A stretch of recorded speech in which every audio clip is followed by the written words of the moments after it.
ओर से भोपाल में सामाजिक न्याय संगोष्ठी का आयोजन किया गया है। कमेटी फॉर सोशल जस्टिस के इस कार्यक्रम में विद्याराज मालवीय ने कहा कि देश के संविधान में जिस प्रकार से मौलिक अधिकार दिए गए हैं उसका पूर्ण रूप से पालन नहीं हो रहा और मानवीय अधिकारों का हनन किया जा रहा है। पूरी दुनिया में सबसे ज्यादा अत्याचार अनुसूचित जाति, जनजाति और पिछड़ा वर्ग के लोगों के साथ होता है। इसको लेकर पूरे देश के अंदर आंदोलन किया जाएगा, जिसकी शुरुआत मध्य प्रदेश से की जा चुकी है। क्या बहुत बड़ा कॉन्सेप्ट है ये, बाबा साहब अम्बेडकर ने ही कॉन्स्टिट्यूशन में इसको दिया है। जितने फंडामेंटल राइट्स है, जैसे आर्टिकल आप 15 देखेंगे या 14, 15 और आपका 24, ये सामाजिक न्याय को डिफेंस करता है। समानता और शैक्षणिक और आर्थिक रूप से पिछड़े हुए लोगों का उत्थान, और 24 ये कहता है कि 14 साल से कम उम्र के बच्चे और महिलाओं का खतरनाक उद्योगों में नियोजन नहीं हो सकता, उनको वहाँ से सुरक्षा। यानी जितने लेबर लॉज हैं, जितना छुआछूत का मामला है जो आर्टिकल 17 में है, 16 में रिजर्वेशन इन प्रमोशन है, 15 में शैक्षणिक और आर्थिक रूप से पिछड़े हुए लोगों के आरक्षण की बात कही गई है। अब उसके तहत चूंकि सदियों से मनुवादी ब्राह्मणवादी व्यवस्था ने इस देश के 85% लोगों को कुचल के रखा। उनके कोई अधिकार नहीं थे, ना शिक्षा के थे, ना धन के थे, ना संपत्ति के थे, बल्कि उन्हें मानवीय अधिकारों से वंचित रखा गया। और वर्ल्ड में जितना अत्याचार इस देश में SC ST के ऊपर हुआ और थोड़ा बहुत कम करके OBC के साथ हुआ है, इतना कहीं नहीं हुआ। अब बिहार में जैसे कि जातिगत जनगणना हुई है तो पता चला कि 60% वहाँ पे OBC है और ब्राह्मणों की संख्या 2.1% है, लेकिन नौकरी में वो 94% है।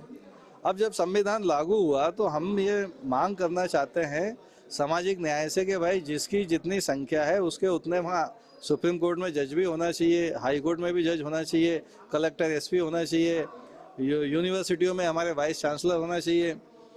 ऊंचे ऊंचे पदों पे जो आप सरकार चलाते हैं, सेक्रेटरी जैसे होते हैं दिल्ली में, तो वहाँ हमारे क्या कुछ भी नहीं, इक्का दुक्का मिलते हैं।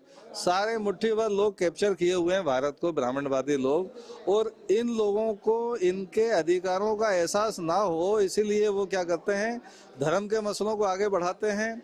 और दूसरा जो है पाखंड अंधविश्वास के जो आयोजन है, कथा भागवत, ये करवा करके वो हमारे लोगों को उलझा के रखना चाहते हैं, जिससे कि हमारा ध्यान शिक्षा की तरफ से अलग हट जाए, बेरोजगारी की तरफ से अलग हट जाए, रोजगार की तरफ से अलग हट जाए। हमारे जो अधिकार संवैधानिक है उनकी हम बात ही ना करें, हम मंदिर की लड़ाई लड़ते रहें। भाई मंदिर का मसला ब्राह्मणों का है, SC ST का कोई मतलब नहीं है। तो आज जितनी भी देश में विपक्ष है उन्होंने सामाजिक न्याय की बात करना ही बंद कर दिया। कांग्रेस को देखिए आप, अगर BJP मंदिर की बात करती तो कांग्रेस कहती हम भी मंदिर जाएंगे, वो कथा करवाते हनुमान की तो हम भी कथा करवाएंगे। अरे दादा, आपकी लड़ाई तो इस वर्ग के लोगों के शिक्षा की, रोजगार, और उसको लेकर पूरे देश में आंदोलन करना है।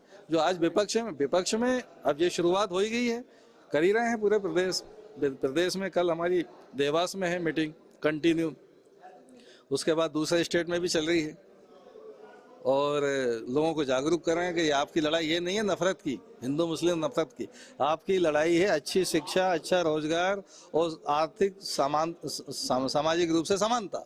वो है ही नहीं है, असमानता में जी रहे हैं। गरीबी अमीरी की खाई बहुत ऊंची हो गई है, उसको कैसे खत्म किया जाए? विदाउट रोजगार के कैसे आदमी आगे बढ़ेगा? तो रोजगार मिले सबको, सब लोगों के साथ समानता का व्यवहार हो, जो संविधान में अधिकार है वो उन्हें मिले, इसकी लड़ाई है वो जो बाबा साहब अम्बेडकर ने दी हुई है। और हर आदमी को जागरूक होना चाहिए। आज पूरे भारत में कोई सामाजिक न्याय की बात ही नहीं कर रहा है, सिर्फ SDPI है जो सामाजिक न्याय के लिए लड़ रही है। और जो इस देश के महापुरुषों का कॉन्सेप्ट है, बाबा साहब अम्बेडकर, महात्मा फुले, इन सबका विचार यही था सामाजिक न्याय का।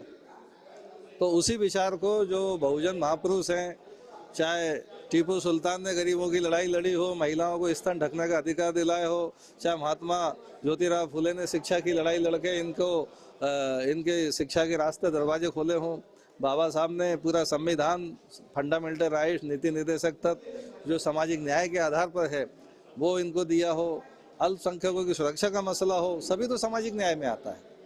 कौन इस पे अल्पसंख्यक की सुरक्षा, तो क्या उनके ऊपर बिल्डोजर चलाए जा रहे हैं?